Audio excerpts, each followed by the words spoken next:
Romanos capítulo 5, versículo de número 6 a 11. Porque Cristo, quando nós ainda éramos fracos, morreu ao seu tempo pelos ímpios. Dificilmente alguém morreria por um justo, pois poderá ser que pelo bom alguém se anime a morrer. Mas Deus prova o seu próprio amor para conosco pelo fato de ter Cristo morrido por nós, sendo nós ainda pecadores. Logo, muito mais agora, sendo justificados pelo seu sangue, seremos por ele salvos da ira. Porque se nós, quando inimigos, fomos reconciliados com Deus, mediante a morte do seu Filho, muito mais estando já reconciliados, seremos salvos pela sua vida. E não apenas isto, mas também nos gloriamos em Deus, por nosso Senhor Jesus Cristo, por intermédio de quem recebemos agora a reconciliação. Obrigado, Senhor. Obrigado pelo tempo que te adoramos. Pedimos que agora o seu Espírito Santo nos faça interpretar e entender a tua palavra. Fala ao nosso coração nessa noite. Somos carentes de ouvir sua voz e necessitamos muito te conhecer, Senhor. Que nós te pedimos nessa noite, Pai, agradecidos em nome do teu Filho amado. Amém. A última vez que nós estudamos esse capítulo, nós olhamos para os versículos 1 a 5. E nós olhamos um pouco para o quadro da cruz, né? O sentido da cruz. E Paulo começa o versículo 1 dizendo que a justificação é o que a gente chama de justificação. O que é justificação? Porque a gente precisa ser justificado. Porque nós não éramos uma pessoa muito boa. Nós éramos seres maus, na verdade. E nós vimos da última vez o que isso é, para onde isso aponta. E nós vimos no capítulo 3 a total depravação que há no coração do homem. E Paulo mostra, né, que o homem ele está debaixo do pecado, ele não tem entendimento, a garganta, a língua, os lábios, a boca, os pés, o homem por inteiro, como um todo, se você for olhar para a humanidade sem Jesus Cristo, essa é a noção que a Bíblia apresenta sobre todo homem sem Jesus Cristo. Ele não entende porque ele está debaixo do pecado. Quando a gente fala de pecado, as pessoas julgam e colocam muitos sinônimos para pecado, né? Ah, isso aqui é pecado, aquilo ali é pecado, aquilo... E, na verdade, pecado, eu já expliquei várias vezes para os irmãos, nesse período que os irmãos me conhecem, pecado é errar o alvo. Então, todas as vezes que a gente erra o alvo, nós pecamos. Necessariamente essa é a palavra para pecado. Mas Paulo diz assim no versículo 23 de Romanos 3, todos pecaram. Olha que interessante, Paulo diz, e o homem é carente. Essa carência existencial que há no coração do homem, que faz o homem ser o que ele é. Aí ele busca subterfúgio, um nas drogas, outros na bebida, outros na prostituição, outros no roubo. Então você vai ver que toda a humanidade é uma humanidade carente, ela carece. Aí Paulo inicia o capítulo 5 dizendo que há uma justiça que Cristo na cruz fez por nós para nos salvar dos nossos pecados. Isso não é belo? Que Cristo, ele foi o nosso fiador. Ninguém podia pagar essa conta. Ninguém podia ter algo para debitar no banco celestial e dizer assim, olha, eu vou comprar a sua vida, Dilcé, e você vai ser minha. Só o Filho de Deus. Porque se eu tentasse comprar Dilceia, um pecador não podia comprar outro pecador. Então essa compra foi por uma pessoa divina que se encarnou, que viveu, morreu, para que através da sua morte, Paulo diz, nós somos justificados. Mas o que eu recebo? Eu expliquei para os irmãos da última vez. Quando eu sou justificado em Jesus Cristo, por sua obra na cruz, o que eu recebo? Paulo diz assim, primeira coisa, eu tenho paz. né? Hoje a gente vive num mundo de muita guerra, né? O Rio de Janeiro está em guerra, ó. Hoje pegaram, né, me parece 11 líderes do Comando Vermelho e mandaram para polícia, para as cadeias federais. O Rio está em guerra, irmão. Não tem para onde fugir, não. Então, a situação do homem era muito semelhante à situação do Rio de Janeiro. Ele estava em guerra com Deus. E Paulo diz que justificados, pois, versículo 1 de Romanos 5, temos paz com Deus por meio de quem? Ele diz quem é o que me deu paz e te deu paz. Ele diz é por intermédio de nosso Senhor Jesus Cristo. É Jesus Cristo que é aquilo que a gente chama da centralidade da paz. Quando você encontra Jesus Cristo, em Jesus Cristo você encontra paz. Fora de Jesus Cristo, depressão, angústia, miséria, perda de sono, crise de pânico, ansiedade, tudo isso, irmãos, é de um coração que Paulo diz aqui que não conhece a paz que há em Jesus Cristo. Por que a gente não está atribulado? A gente não perde a calma no meio das situações que às vezes a gente se encontra, no nosso emprego, na criação dos nossos filhos, com irmãos da igreja. Por quê?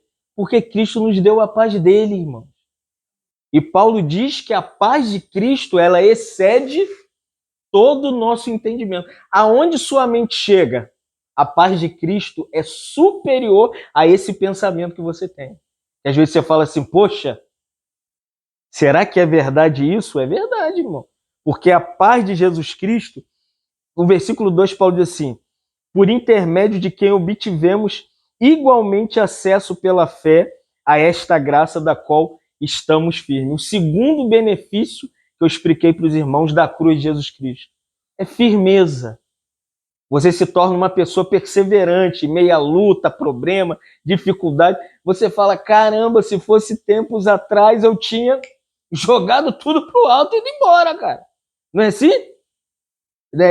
Aquele linguajar que chutava o pau da barraca e metia o pé. Uns no casamento, criação de filho, trabalho, irmão.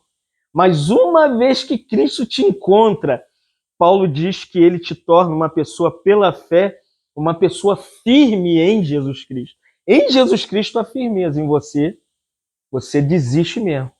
Larga a mulher, bate nos filhos, maltrata empregado. Você faz uma loucura na sua vida. Mas aqui Paulo diz que essa firmeza, olha só, ele diz assim, traz uma coisa que é muito bela, diz assim, é na esperança, a parte D do versículo, e nos gloriamos na esperança da glória de Deus. É o terceiro benefício da obra de Cristo na cruz. A esperança da vinda dele, irmão. Primeiro, paz. Segundo, perseverança. Terceiro, esperança. Qual é a sua esperança? Você acha que Paulo diz assim, se nós, aos Coríntios, se nós somente esperarmos nessa vida, a tradução seria, se nós tivermos esperança somente que amanhã você vai acordar, você vai ter que trabalhar, você vai ter que fazer as coisas, você vai ter... Não seria uma vida deprimente? Uma vida sem sentido? Só uma vida de trabalho? Só uma vida... Não, irmão, tem uma esperança que Paulo chama aqui no versículo 2, a parte D do versículo, ele fala que é a esperança da glória de Deus. Qual é a nossa esperança? É que esse mundo, muito em breve, vai ser transformado pela vinda de Jesus Cristo. Você crê nisso, irmão? Que Jesus Cristo vai vir para terminar com esse mundo caótico. Essa é a esperança do crente. Embora alguns falem assim, não, Elaine, isso aí, desde que mundo é mundo, isso acontece. Esse sistema muda, irmãos. Vai haver um tempo para aqueles que receberam a paz, que estão perseverando. Jesus vai voltar para levar esse povo para casa. Amém, irmão? É João 14. Não turbe o vosso coração. Credes em Deus, crede também em mim. Olha a esperança que Jesus nos dá. Porque na casa do meu pai, as muitas... Se não fosse assim, Jesus disse, se não tivesse lugar para a gente ir, ele não teria dito isso, irmão. Ele diz assim, mas eu vou preparar lugar. E o lugar que eu vou preparar, eu vou ir, vou voltar para que vocês estejam onde eu estou. Essa é a nossa esperança.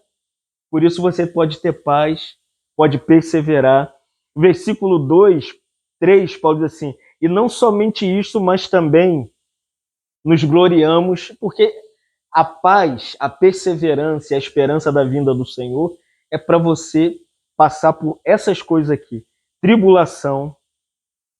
A tribulação vai levar você a perseverar. A perseverança vai produzir experiência. Estou no versículo 4. E a experiência vai te dar mais esperança. Por quê? Isso aqui é enquanto você está vivendo a vida cristã. Você vai vivendo no meio da tribulação, a tribulação vai te fazendo mais firme. Você vai continuando, Jesus falou, aquele que perseverar até o fim, esse será salvo. Como que você persevera? Sofrimento, irmão. A única maneira de Deus ter um povo nessa terra não é Deus te dando tudo que você quer. Você dá tudo que você quer para sua vida? Ah, chegou num lugar, eu quero isso aqui. Irmão, um irmão dizia assim, Deus não vai dar uma Ferrari para uma criança. Você imagina uma criança dentro da Ferrari.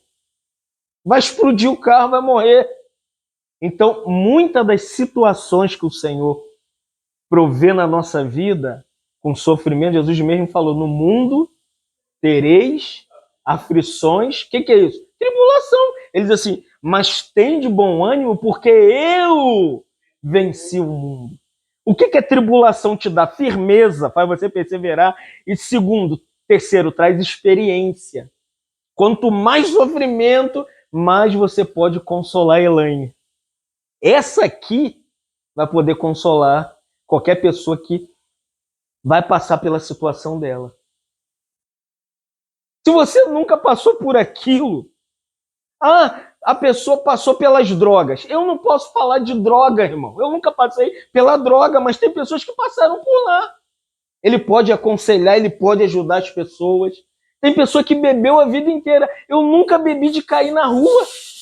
Mas eu conheço pessoas que o Senhor salvou, viveu grande tribulação, deu perseverança, e hoje ele está vivendo experiência com o Senhor. Então, irmãos, a vida cristã, às vezes você precisa de experiência. Não tem como viver a vida cristã só falando de Bíblia a vida toda. Que isso, irmão? Fábio, tem crente que só quer viver falando da Bíblia, porque ele nunca viveu nada. Tiago diz assim, a fé sem obras é morta. Então tem muita gente que só quer viver de fé, mas ele nunca experimentou nada, ele nunca sofreu, ele nunca passou por tribulação, ele nunca perdeu, ele nunca teve doente. Então, irmãos, tudo que a gente experimenta, Paulo diz, é para que a gente tenha experiência. E a experiência vem no dia a dia, amém, irmãos? É amanhã que você vai experimentar essa palavra de hoje. Agora você está entendendo a palavra, está compreendendo a palavra, está sendo vivificado pela palavra. Mas eu vou te dizer, essa palavra vai ser amanhã no mercado, vai ser amanhã na escola, vai ser amanhã no trabalho, vai ser amanhã no seu trabalho. Essa palavra só é real quando você vive ela.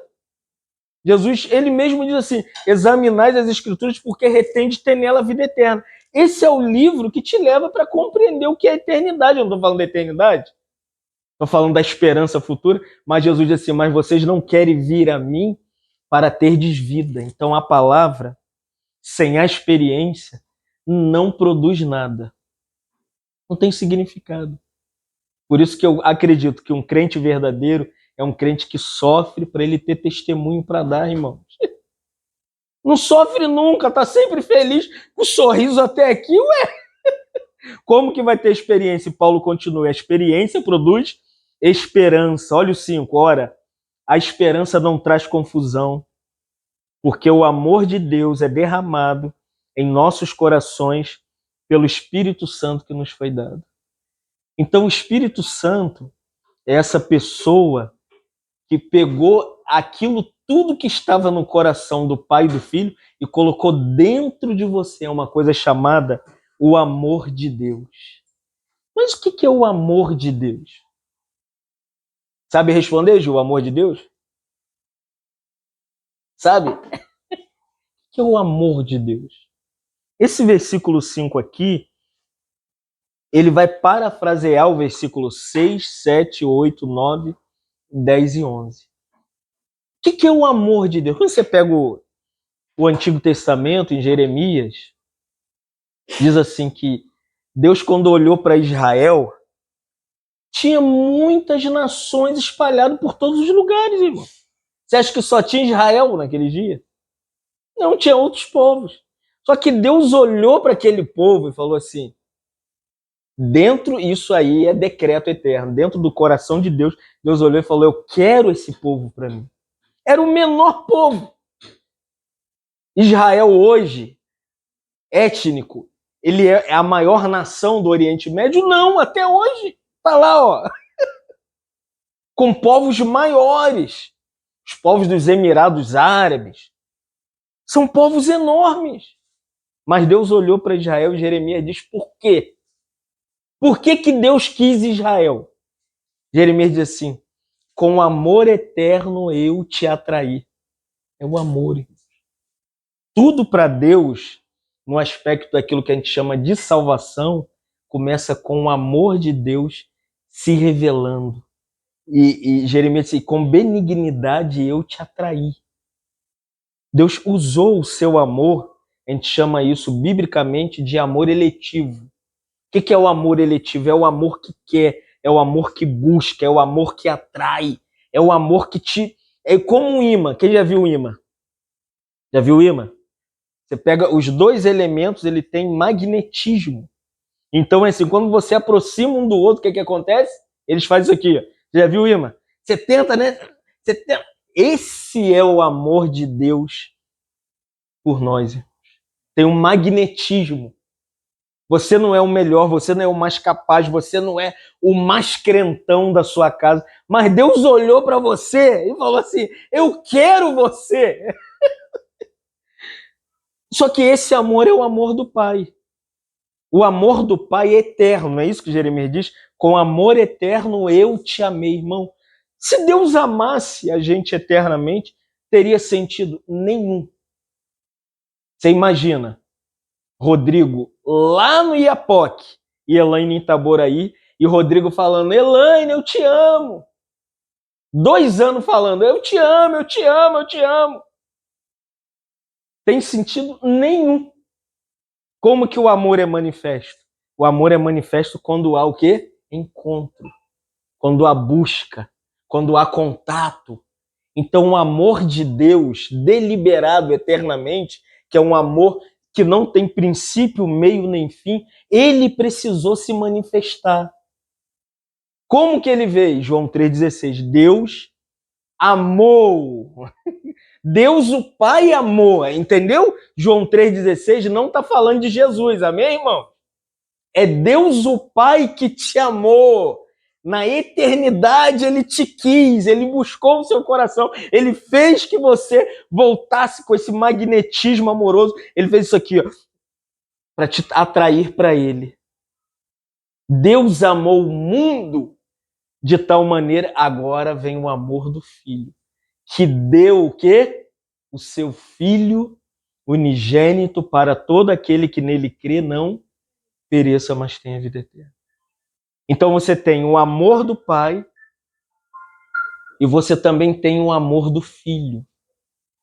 Aqui o versículo 6, você vê aí o amor do Filho. O que é o amor? Como que Cristo me amou? Como que a segunda pessoa da Trindade veio para me encontrar? Diz assim, porque Cristo, como que Cristo me amou? Quando eu estava naquela vibe boa, com o coração voltado para Jesus, é isso que está escrito aí?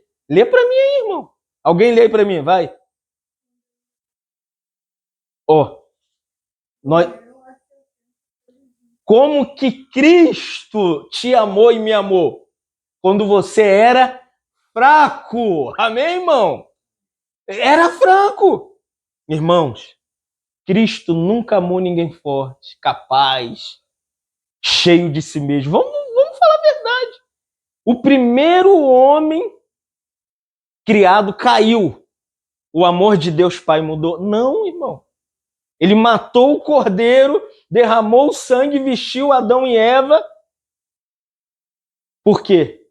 Cristo, ele amou Adão e Eva quando eles estavam fracos. Vamos lá.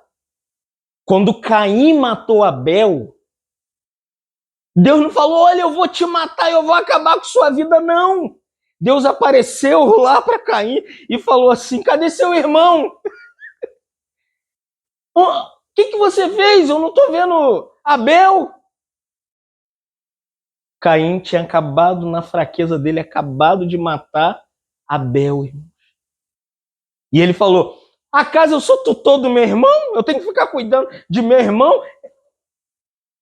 Deus falou, se você guardasse essa ira no seu coração, nada aconteceria. Por que Deus não matou Caim assim que ele matou Abel? Deus tirou a presença dele de Caim e Caim ficou vagando pela terra. Você entendeu por quê? Caim estava fraco. Vamos lá, uma outra pessoa. Quando Deus chama Abraão, onde Abraão estava, irmão? Forte, orando, jejuando na igreja? Abraão estava em Babilônia. Gênesis 11.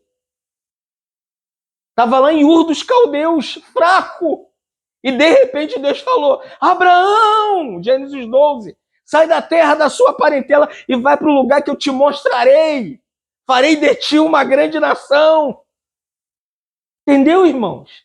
Deus amou o fraco Adão, a fraca Eva, o fraco Caim. Deus amou o fraco Abraão. Então, deixa eu falar para você, Deus te ama, amém, irmão? Se Deus amou Adão e Eva, se Deus amou Caim, se Deus amou Abraão, é o que o texto está dizendo aqui, ó. Ele morreu quando nós estávamos em impiedade, não éramos bons, nem os melhores. Então fica tranquilo se você ainda já percebeu que às vezes seu coração revela coisas que você fala, será que eu sou crente? Será que Jesus me encontrou? Quem cheirava de vez em quando dá vontade de dar um cheirinho? Quem fumava, tem gente que fica se escondendo com vontade de fumar. Quem bebia, tem gente que bebe escondido até hoje. Toma pileque de cair no chão. Aí, de repente, ele se arrepende, coloca o coração em crina. Porque esse processo, irmãos, de libertação é até a volta de Jesus. Você está pensando que você é forte? Você está enganado. 2 Coríntios 12, Paulo olhou para ele e falou assim, estou roubado, não tem para onde ir. Paulo falou, Senhor, tudo que eu faço me leva para esse lugar. E ele falou, Senhor, retira de mim esse espinho da minha carne. Orou 3 vezes. E Deus nunca tirou o espinho da carne de Paulo, irmãos. Por quê? Era a fraqueza de Paulo. Você imagina o apóstolo Paulo sem fraqueza? Vou falar para você. Você imagina você sem fraqueza do jeito que você é inteligente. Imagina você acordar de manhã sem nenhum desejo que às vezes o nosso coração inclina a gente. Você imagina? Você ia bater no peito e ia falar, agora eu vou para o céu, eu sou o cara. Mas olha o versículo 7. Dificilmente alguém morreria por um justo, irmão. Jesus não morreu para quem é justo, amém, irmão? Se lembra em Marcos, ele diz que o Filho do Homem não veio para buscar o quê? Justos, mas sim pecadores. Se você se acha justo, a palavra não é para você nessa noite. É para mim, amém, irmão? Na verdade, aqui, Paulo diz assim, pois poderá ser que pelo bom, uma pessoa boa, alguém se anime a morrer. Hoje eu fui levar Pedro para terapia. Isso acontece direto comigo. Tinha um rapaz reclamando atrás de mim, falando com a tia dele.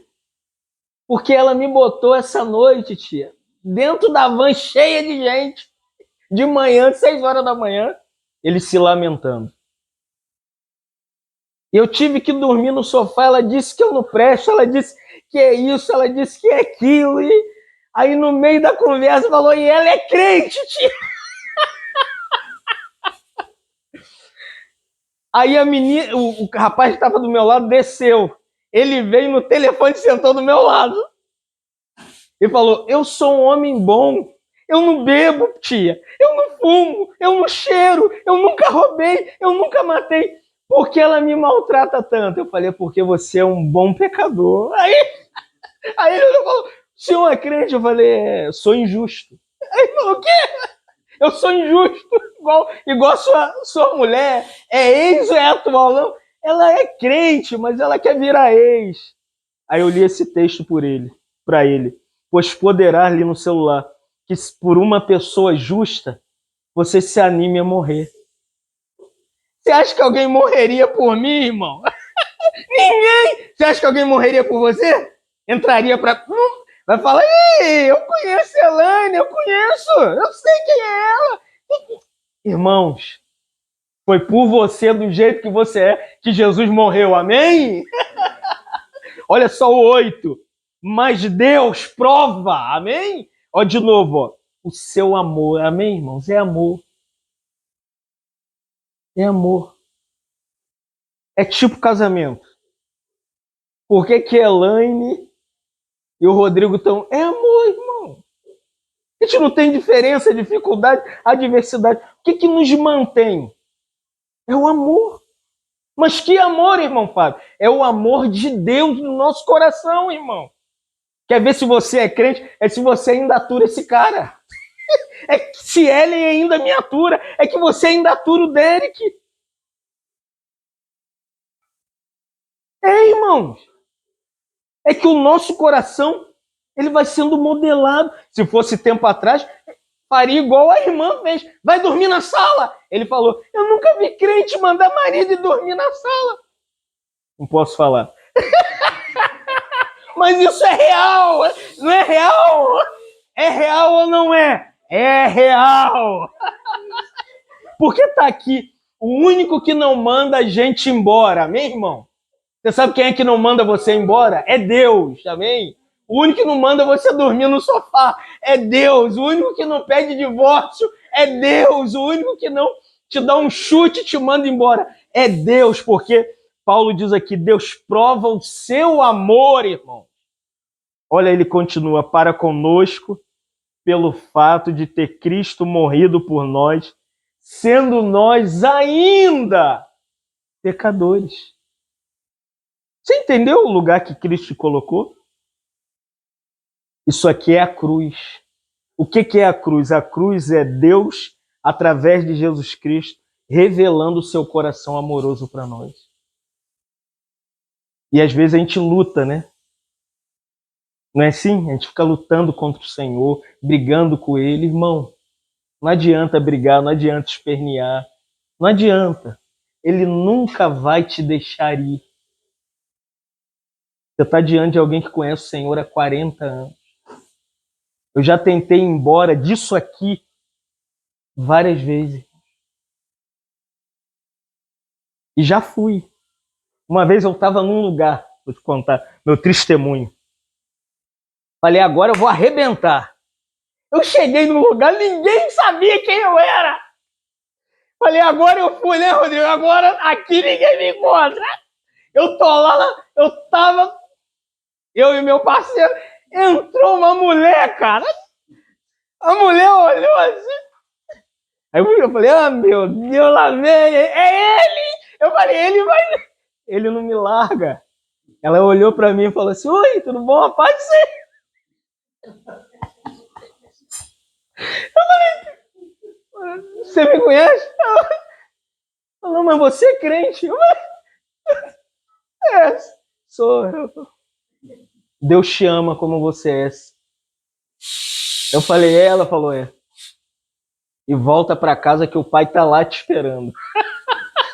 Você entendeu, irmão? Eu não tinha saído de casa. Eu só queria, é igual o pródigo, já viu o filho pródigo, como que é? Ele sai, ele vende, ele come com os porcos, ele fica tramando para tentar encontrar o pai, mas o pai está o tempo inteiro em pé na janela esperando o filho voltar, irmão. É isso aqui que Paulo está dizendo, ó, versículo 9. Logo, muito mais agora, sendo justificados, ou seja, a morte de Cristo na cruz, quando ele derramou o seu sangue, Paulo diz, nos faz ser salvos da ira. Nunca mais, irmãos. Deixa eu falar uma coisa para você. Nunca mais o Senhor vai largar sua mão. Nunca mais. Mas e se eu quiser? Ele vai te perseguir, irmão. Quer saber se você é filho de Deus? É que Deus te persegue. Uma irmã falou desistir do Senhor e estava perto dessa data aí, fevereiro para março.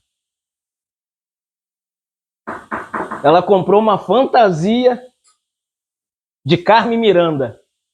Falou, não quero mais saber do Senhor, vou pular carnaval. E nós fomos para uma cidade ali que eu e outro irmão ia dar conferência. O irmão me acordou de manhã e falou, irmão Fábio, o carnaval já começou pela manhã na cidade, né, do interior. Falou, vamos na padaria comprar pão? E tava mal. Falei, irmão, você imagina, a gente não anda de calça, igual crente, parecido crente. Você imagina a gente passar perto do broco? O que vão falar da gente? Irmão, o Senhor queria a gente ali. Quando a gente entramos para cruzar na padaria, quem que estava no meio do broco? A irmã.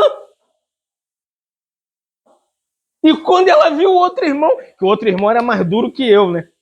Oh, me perdoa. A irmã falou, irmã, que você tá... Ela falou, momento de fraqueza aí. Aí o irmão queria matar ela. O irmão queria matar. Irmão, tá aqui, ó. Nós somos salvos, irmão. Eu chamei aquela irmã, aconselhamos ela, ajudamos ela, e ela se tornou uma das maiores evangelistas daquela região. Fraqueza é fraqueza, irmão. Você acha que você não cai? Você acha que você é crentão? Então você ainda não foi salvo. Quer saber se você é salvo? É que você tem muito temor, irmão. Tem muito medo de fracassar. Tem vergonha. O que as pessoas vão pensar de Deus na minha vida? É isso. Isso é sinônimo de salvação. Você tem sentimento que pode machucar o seu Senhor. Olha o versículo 10. Porque se nós, quando inimigos, fomos reconciliados com Deus... O que Deus fez na cruz? Deus pegou duas pessoas inimigas que não podiam se encontrar, colocou Jesus no meio. Numa reconciliação é assim, né? Vai o casal, quando vai divorciar, e tem um juiz de paz. Quem é que fica no meio? Para tentar... Porque é uma coisa horrível, irmão. Uma pessoa casada, com um filho, e de repente o coração do outro fica endurecido por causa da situação da vida dele e quer ir embora. Eu tive lá e eu vi isso. E a pergunta que o juiz de paz faz é essa. Não seria melhor, é isso aqui que Paulo está falando, vocês buscarem reconciliação? Mas estão endurecidos. Não quer mais viver, não quer mais caminhar, não quer mais sentar junto, não quer mais viver com a pessoa. Era assim que nós éramos com Deus, irmão. Nós estávamos distantes, queríamos que Deus ficasse fora da nossa vida. Mas quando nós cremos na morte de Jesus na cruz, não tem mais jeito. Olha como Paulo diz, fomos reconciliados mediante a morte do seu filho, muito mais já estando reconciliados, seremos salvos com a vida eterna. Então nada pode me afastar de Cristo, nada. Que isso, irmão Fábio? Que você foi reconciliado. Abre em Romanos 8. Romanos capítulo 8. Quero ler aqui para você. Que a reconciliação é eterna, amém, irmãos? O que pode me tirar de Cristo? Nada. Ué, nada? Tá na Bíblia, vou ler para você. Romanos 8, versículo 35 a 39. A reconciliação te dá uma coisa chamada segurança. Como que você pode viver com uma pessoa que você não tem segurança, irmão? Que a pessoa não acredita em você, que a pessoa não tem, né, paz contigo. Por isso que a gente tem que ser reconciliado quando nós cremos em Jesus Cristo. Porque a reconciliação te dá segurança. Deixa eu falar para os irmãos. Eu não me vejo fora da presença do Senhor nunca. Ah, você não tem medo de se perder? Não. Em nenhum momento eu entrei com o irmão, antes de ler esse versículo, na livraria evangélica do Alcântara, e o irmão gritou: quantos salvos tem aqui? Livraria evangélica. Vende o quê? Livro, Bíblia, CD, DVD, o quê? Do mundo? Evangélico, irmão.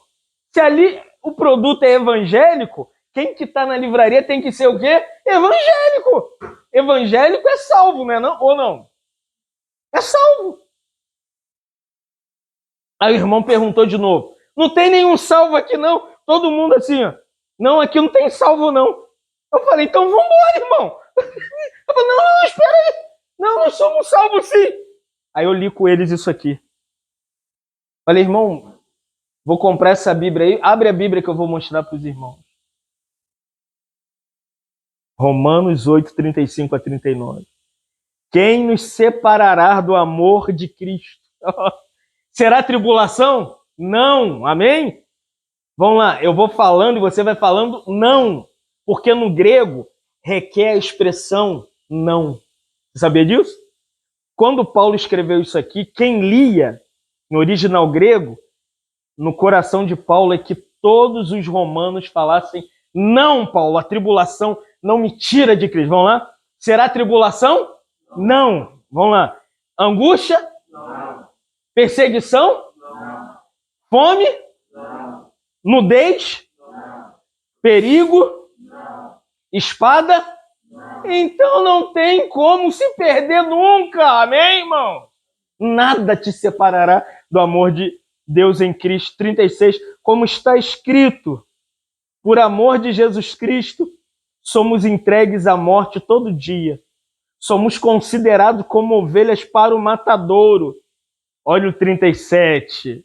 Em todas essas coisas somos mais do que vencedores por meio daquele que nos amou. Quem te amou, irmão? Jesus Cristo! Se ele te ama, ele não quer te perder. Deixa eu perguntar. Rodrigo, você quer perder a Elaine? Derek, você quer perder a Jaque? Não quer. Não pode, irmão. Você acha que eu quero perder a Ellen, irmão? Nunca. No momento não. Mas o amor de Cristo é diferente. É o amor incondicional. E Paulo continua, 38. Porque estou bem certo. Olha agora, ó. Que nem a morte, nem a vida, nem anjo, nem principado, nem o presente, nem o futuro, nem os poderes, nem a altura, nem a profundidade, nem outra criatura pode nos separar do amor de Deus que está em quem? Em Cristo Jesus. Então é nada, nada e nada, meu irmão. Você está seguro. Está reconciliado. Reconciliado é seguro, irmão. Nada pode te tirar de Jesus Cristo. Nada, nada pode te tirar do Senhor. Mas e a minha fraqueza? A sua fraqueza, leia 2 Coríntios 12. Paulo diz assim: quando sou fraco, me explica isso. Você quer saber o momento de mais força espiritual na minha vida? É os momentos de maiores fraquezas. Não é pecado não, entendeu? É quando eu tô mal. Semana passada eu estava muito mal. Dor no ouvido, garganta, espirrando. Eu fui pro banheiro orar e falei, Senhor, se for me chama. Senhor. É muita dor, dor no corpo.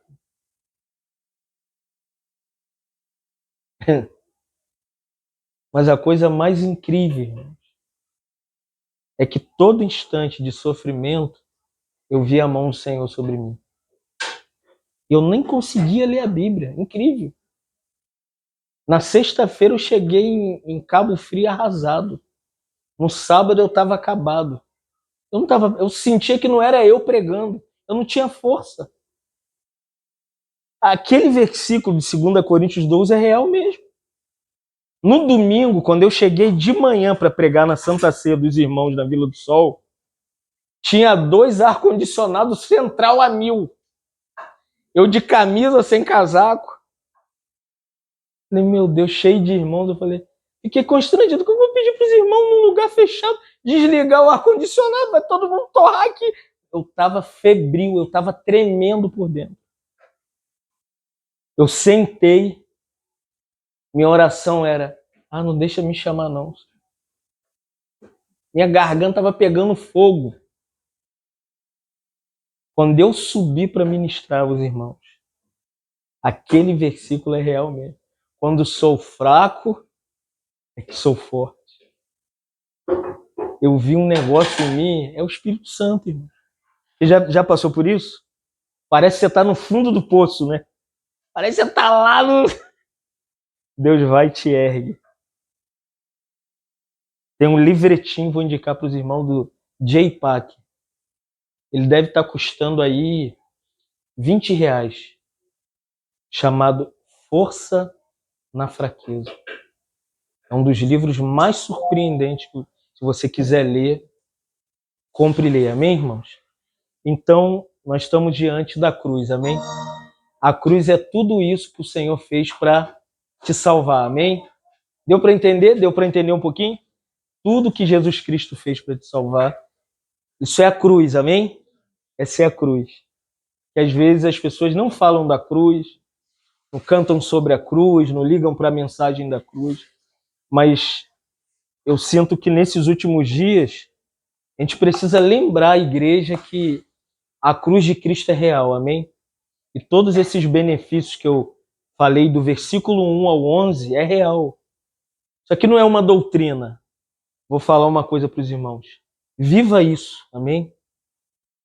Viva sobre a cruz, na cruz e pela cruz. João 16, 24, o Senhor diz assim, aquele que quer vir após mim a si mesmo, se negue, tome a sua cruz e siga. Então, eu acho que é tempo da gente abraçar a cruz, né? Seguir com o Senhor. Te louvamos nessa noite. Agradecidos pela tua grandiosa obra da cruz. Que ali o Senhor fez tudo o que nós não poderíamos fazer. Na cruz nós encontramos a sua paz, encontramos firmeza, esperança. Na cruz o Senhor provou o amor eterno do Pai por nós, também o seu próprio amor por nós. Mesmo em fraqueza, como Adão e Eva no Éden, como Caim depois de matar Abel, como Abraão quando chamado lá de Babilônia. Ó Senhor, às vezes temos experimentado tudo isso e não valorizamos essa graça que é derramada em nossa fraqueza. Por isso, nessa noite, Senhor, se revela para nós o nosso coração. Somos gratos a Ti pela casa do Rodrigo, a sua família, pelos irmãos que aqui estão. Lembramos da irmã Joana, que está muito enferma. Senhor. O Senhor levante a Tua serva em fraqueza, que ela seja aperfeiçoada na fraqueza. Senhor. Visita nessa manhã, nessa noite também. Lembramos do retiro que está por vir, Senhor. Prepara todas as coisas, aspectos práticos, a Tua palavra, os irmãos. Nos guarda até esse dia, Senhor. Que nós pedimos nessa noite, Pai, em nome de Jesus. Amém.